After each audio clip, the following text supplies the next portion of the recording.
সম্মানিত দর্শক ও শ্রোতা মণ্ডলী, সকলকে জানাই ইসলামিক টিভির পক্ষ থেকে আন্তরিক মুবারকবাদ। তো প্রিয় কলেজের ভাই ও বোনেরা, আজকে যে প্রশ্নটি নিয়ে আলোচনা করব তা হলো সর্বাধিক গরিবকে। আমরা সাধারণত বলে থাকি অমুকে গরিব, তমুকে গরিব, কিন্তু আসলেই সঠিকটা আজকে জেনে নিব। তো কলেজের ভাই ও বোনেরা, নাম্বার 1, যে ব্যক্তি আল্লাহর দয়ার ওপর বিশ্বাস রাখে না। নাম্বার 2, যে ব্যক্তি ধন হিসাব করতে করতে খেতে সময় পায় না।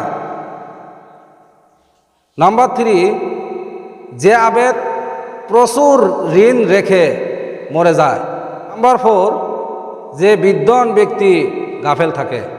এই 4 ধরনের ব্যক্তি সর্বাধিক গরিব। প্রিয় কলেজের ভাই ও বোনেরা, আশা করি আজকের ভিডিওটি ভালো রাখবেন।